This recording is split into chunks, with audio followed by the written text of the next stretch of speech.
Penggemar timnas Indonesia pasti sedang menanti kapan pemain naturalisasi era Sinteyong melakoni debutnya di pertandingan resmi timnas Indonesia. PSSI dan Coach Shin melakukan dengan cara mengumpulkan para pemain keturunan Indonesia yang tersebar di berbagai belahan dunia untuk ditawari kewarganegaraan Indonesia guna membela skuad Garuda.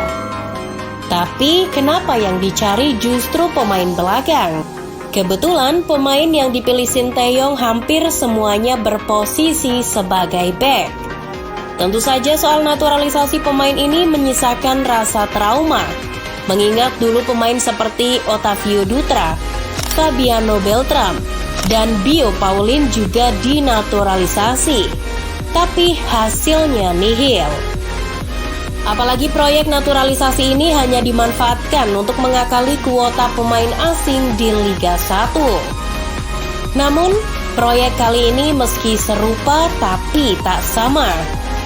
Sinteyong memang sudah merencanakan proyek naturalisasi untuk menambah kekuatan timnas Indonesia. Hal itu disambut baik oleh pemerintah dan federasi. Akan tetapi, tentu saja pemerintah akan selektif dalam program naturalisasi kali ini. Ya, supaya tidak sia-sia seperti yang dulu-dulu.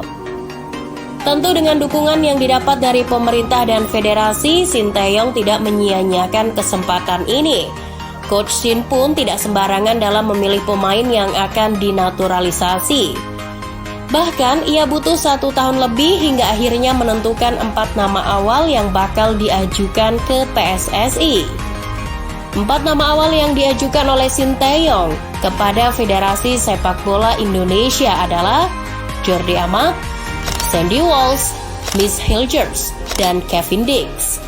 Namun walaupun Miss Hilgers dan Kevin Dix menyatakan siap untuk membela timnas Indonesia, sayangnya mereka gagal dinaturalisasi lantaran tidak mendapat izin dari orang tua.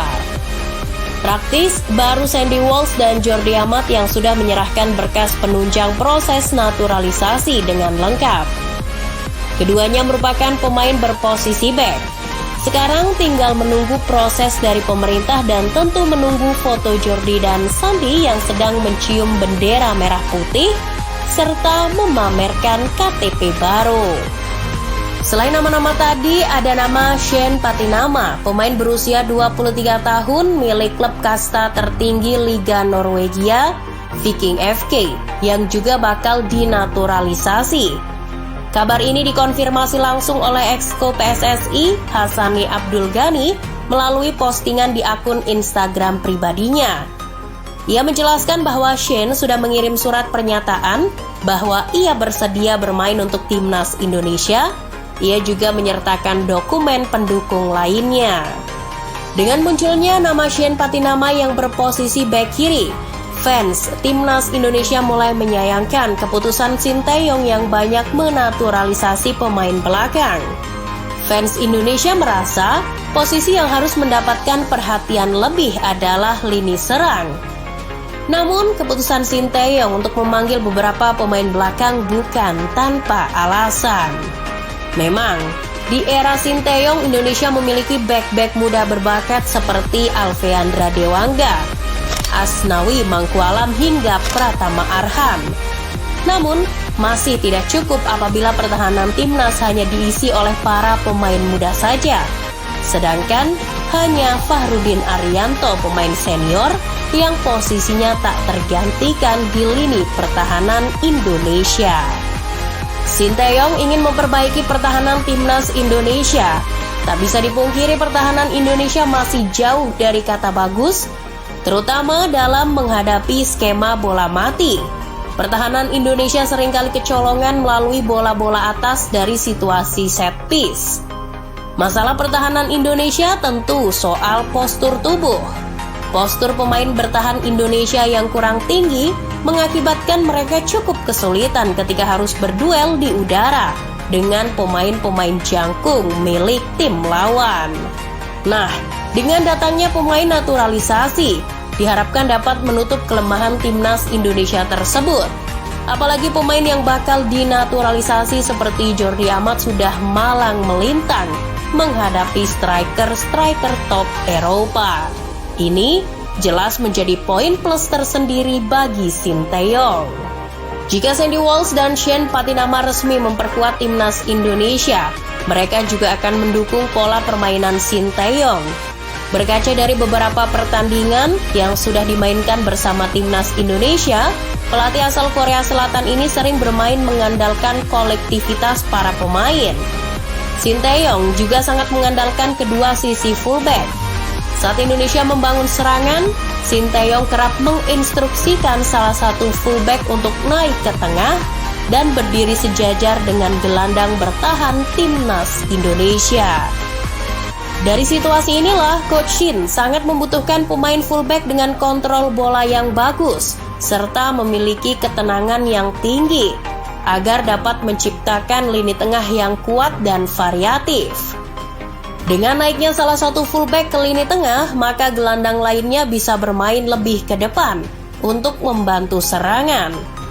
Lalu, si fullback dan satu gelandang bertahan mengisi lini tengah untuk membangun serangan dari bawah atau mengantisipasi serangan balik dari lawan.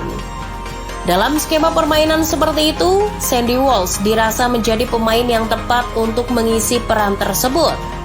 Mengingat Sandy Walsh juga berstatus sebagai pemain versatile atau pemain yang mampu bermain sama baiknya di posisi lain yang bukan posisi naturalnya. Pasalnya, saat ia masih bermain di Genk, Sandy kerap dimainkan sebagai seorang gelandang bertahan. Sama halnya dengan Sandy Walsh, Shane Patinama juga pemain versatile. Sejatinya ia berposisi sebagai bek kiri, namun tak jarang ia juga dipasang sebagai gelandang bertahan atau gelandang tengah. Jelas, dengan adanya dua pemain versatile ini, mereka sangat cocok untuk mengisi skema yang diusung oleh Sinteyong. Jika ketiga pemain tersebut resmi bergabung dengan timnas, maka sudah dipastikan stok pemain belakang Indonesia akan sangat melimpah. Banyak yang mengira bahwa dengan datangnya pemain naturalisasi, pemain lokal seperti Asnawi dan Arhan akan tersingkir dari skuad utama timnas Indonesia. Tentu pemikiran seperti itu tak sepenuhnya benar. Menghadirkan pemain naturalisasi di posisi yang sama dengan Asnawi dan Arhan malah menjadi hal yang bagus. Menghadirkan pesaing kuat akan menimbulkan semangat lebih dari para pemain lokal untuk mau berkembang. Jadi bek lokal tak perlu khawatir. Persaingan yang sehat dalam memperebutkan posisi utama itu hal yang bagus untuk kemajuan si pemain. Contohnya saja, MU butuh Alex Telles untuk memancing Luke Shaw kembali ke performa terbaiknya. Kabarnya Sinteyong juga ingin menaturalisasi pemain depan. Namun hingga saat ini, setelah Coach Shin melihat daftar nama pemain keturunan yang berkarir di luar negeri, ia belum menemukan pemain yang cocok. Patut dinanti siapa pemain yang akan dinaturalisasi selanjutnya.